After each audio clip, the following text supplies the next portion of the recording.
Bom, eu começo o programa de hoje com uma promessa de nunca mais usar a expressão "o presidente mudou o tom", "o presidente foi convencido por auxiliares", o presidente pode até eventualmente mudar o tom, falar um pouquinho mais baixo, mas o que ele pensa é exatamente aquilo que ele disse ontem, naquela desastrosa, sob todos os pontos de vista, entrevista dada no final da tarde, do ponto de vista do presidente da República e cá entre nós também, não é? Do ponto de vista jornalístico também. Desastrosa em todos os sentidos a entrevista dada pelo presidente da República, que tem todo o direito de pensar aquilo que bem entende a respeito do assunto que bem entende. Embora ganhar uma eleição para a presidência da República não dê a absolutamente ninguém, Bolsonaro, Dilma Rousseff, Lula, Fernando Henrique Cardoso, Fernando Collor de Mello, não dê a ninguém imunidade para fazer o que bem entende. Felizmente as coisas não são assim, mas o desejo, a vontade do presidente Jair Bolsonaro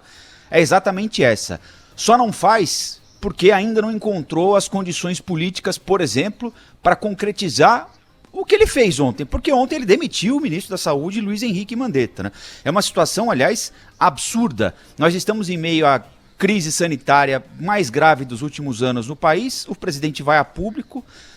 desqualifica o ministro da Saúde, dizendo que ele é arrogante demais, que deveria ouvir mais o presidente da República, que está achando que o caminho dele é o correto, então deixa correr. O que o presidente diz é o seguinte: olha, se der errado, a culpa é do ministro aí, eu lavo minhas mãos, proponho aqui um grande jejum nacional, um dia de jejum nacional para que a gente vença o coronavírus. Tem todo o direito também de ter as convicções religiosas dele, o presidente da República, e propor o que bem entende a quem queira segui-lo nesse sentido. Agora, ou toma as rédeas do governo de uma vez, e aí vai ter de demitir mais gente, hein?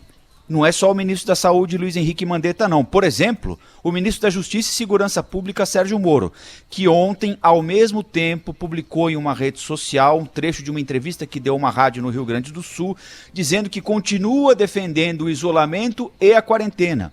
A mulher do ministro Sérgio Moro, Rosângela Moro, incensada por aqueles que adoravam as mensagens quando ela criticava o ex-presidente Lula, por exemplo, agora ficam com o pé meio atrás, sem saber o que fazer, quando ela põe uma mensagem dizendo: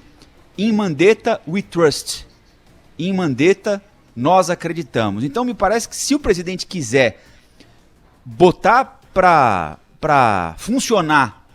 a tese dele, aquilo que ele bem entende, ele vai ter de se livrar de uma parte importante do governo dele, e não é só o ministro da Saúde, Luiz Henrique Mandetta. Tem um ditado, só para encerrar, que diz o seguinte, que aqueles que nunca foram levados em consideração, nunca foram levados muito a sério, para usar uma expressão mais clara aqui, quando chegam a alguma posição de destaque, seja ela em que for, se vingam daqueles que supostamente o desprezaram ao longo da vida. Me parece o caso claro do que está acontecendo agora entre o presidente da República, Jair Bolsonaro, e os seus auxiliares.